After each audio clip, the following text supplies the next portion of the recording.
কেন্দ্ৰলৈ যোৱাৰ আগত নিজৰ ঠাইখনৰ উন্নয়ন কৰাৰ মন প্ৰমোদ বড়োৰ। বিধানসভা নিৰ্বাচনত 12খন আসন লাভ কৰিব বুলি ঘোষণা প্ৰমোদ বড়োৰ। বাগানপাৰাত UPPL দলৰ যুৱ সম্পৰ্ক কাৰ্যসূচী। অনুষ্ঠানত অংশগ্ৰহণ কৰে UPPL দলৰ সভাপতি তথা তামুলপুৰ বিধানসভা সমষ্টিৰ প্ৰাৰ্থী প্ৰমোদ বড়োৰ।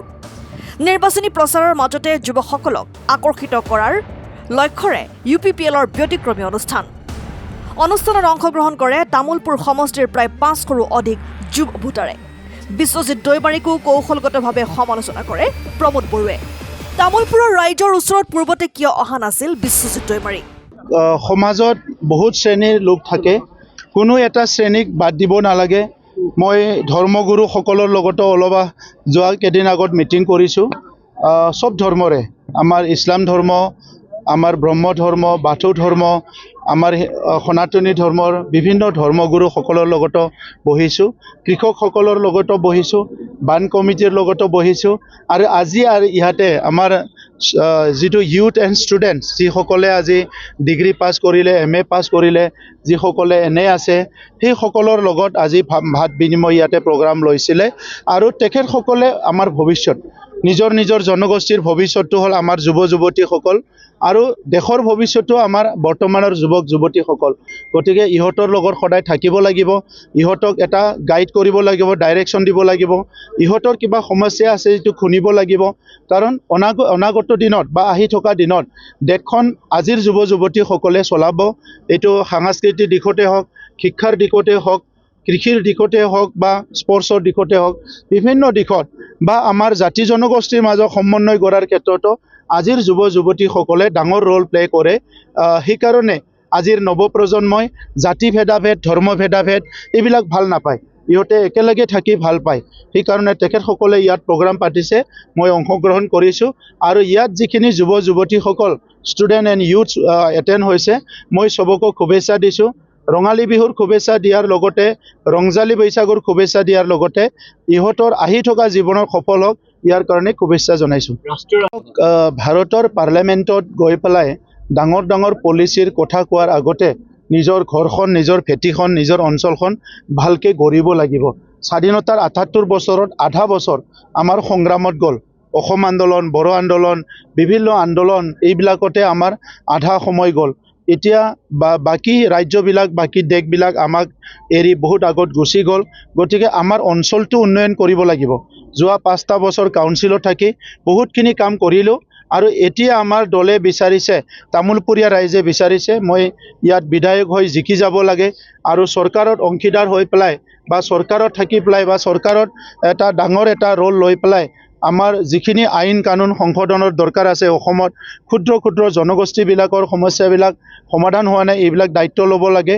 এই কথাক লৈ পেলাই মোক আজি দলে টিকেট দিছে, মই কণ্টেষ্ট কৰিছোঁ। উদ্দেশ্য এটাই, ৰাস্তা দলং MLA মন্ত্ৰীবিলাক বনাই থাকে, আৰু ময়ো ইয়াতে MLA হ'লে বনাব লাগিব।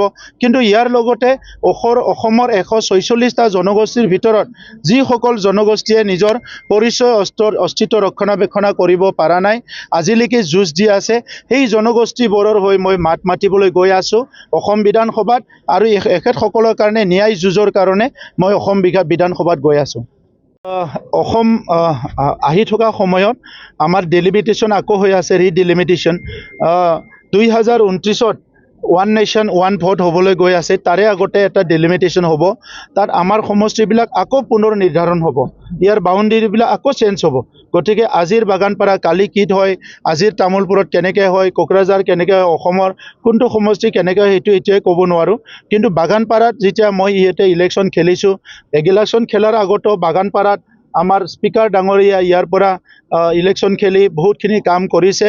আমি সমগ্ৰ বড়োলেণ্ড, সমগ্ৰ অসমৰ কাৰণে কাম কৰি আছোঁ। গতিকে ইয়াৰ ৰাইজৰ এটা যিটো আগৰ পৰা দাবী আছে যে ইয়াত এটা চাব ডিভিজন হ'ব লাগে, এগ্ৰিকালচাৰ কলেজ হ'ব লাগে, বিভিন্ন কাম হ'ব লাগে, বাস্কা কলেজখন প্ৰভিঞ্চিয়েলাইজ হ'ব লাগে, এই কামবিলাক বহুত দিন আগৰ পৰা আমি কৰি আছোঁ। আৰু বিধায়ক হৈ যোৱাৰ পিছত এইটো সোনকালে এইটো সম্পন্ন কৰাৰ কাৰণে মই কাম কৰিম। কংগ্ৰেচুলেশ্যন দিছোঁ, উইচ দিছোঁ তেখেতসকলক উইচ দিছোঁ।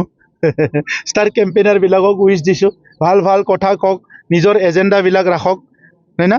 বিশ্বজিৎ দৈমাৰীয়ে উল্লেখ কৰিছে যে প্ৰমোদ বড়ো ডাঙৰীয়াই কেৱল শান্তি চুক্তিৰ কথা কয়, বেলেগ একোৱেই নাই, আৰু সেই চুক্তিৰে কেনেকৈ জয় হ'ব বিশ্বজিৎ দৈমাৰীয়ে উল্লেখ কৰিছে। তেখেতে কি কয় বাৰু? তেখেতে কি কয়? তেখেতেতো বেলেগৰ আঁচনিবিলাকৰহে কথা কৈ আছে। ইমান যদি কাম কৰিছে সমষ্টিটো কিয় এৰি আহিল? যোৱা পানেৰীত যোৱা 5টা বছৰত বাকী বিধায়ক MLAতকৈ 10 গুণ বেছি কাম কৰিছে, 100 গুণ বেছি কাম কৰিছে বুলি কৈছে, কিন্তু সমষ্টিটো কিয় এৰি আহিলে? এইটোৱে ডাঙৰ প্ৰশ্ন। শান্তি চুক্তিটোতো এইটো প্ৰয়োজন নাছিলে নেকি? শান্তি চুক্তিটো কি বন্দুক বাৰুদ লৈ থাকিব লাগিছিলে? মানুহ মৰামৰি হৈ থাকিব লাগিছিলে? এইটো তেখেতসকলে বিচৰা নাছিলে নেকি? এইটোতো লাগিবই। ইয়াৰ বাহিৰে কি কৰা নাই? আজিৰ তামোলপুৰখন কোনে গঢ়িলে? তেখেতেতো 5 বছৰ বিধায়ক আছিলে, 15 বছৰ MP আছিলে, 5 বছৰ অধ্যক্ষ আছিলে। এই সময়ত তামোলপুৰীয়া ৰাইজক মাহিয়াৰী চকুৰে চালে নেকি বাৰু? কিয়নো অহা নাছিলে তামোলপুৰত? নিৰ্বাচন খেলিবলৈ মন আছে, আগতে ইয়াৰ MLAও আছিলে তেখেতে ইয়াৰ, গতিকে আহি মাজে মাজে গৰম বন্ধবিলাকত চাব লাগিছিলে। মানুহবিলাক মানে কাৰেণ্ট নাই, গছৰ তলতে আছে না ক'ত আছে, অলপ চলপ চাব লাগিছিলে মাজে মাজে আহি, হয়নে নহয়? তো তেতিয়াহে ৰাইজে ভোট দিলেহেঁতেন। এতিয়া আৰু ৰাইজে কেনেকৈ ভোট দিব? আমিতো 24 ঘণ্টা আছোঁ। বানপানী হৈছে বাগানপাৰাত, আমি আহিছোঁ। পাগলাদিয়া নদীৰ বানপানী আহিছে, আমি আহিছোঁ। তামোলপুৰত কিবা হৈছে, আমি আছোঁ। আজি তামোলপুৰখন সকলো দিশতে সজাই পৰাই আমি আগবঢ়াই দিছোঁ। তেখেতসকলে 20 বছৰতে একোৱে নকৰিলে। Thank U. 12টা আসন পাম আৰু তাৰপিছত অসমত কি হ'ব মই এইটো নাজানো। News desk report and 24 Assam.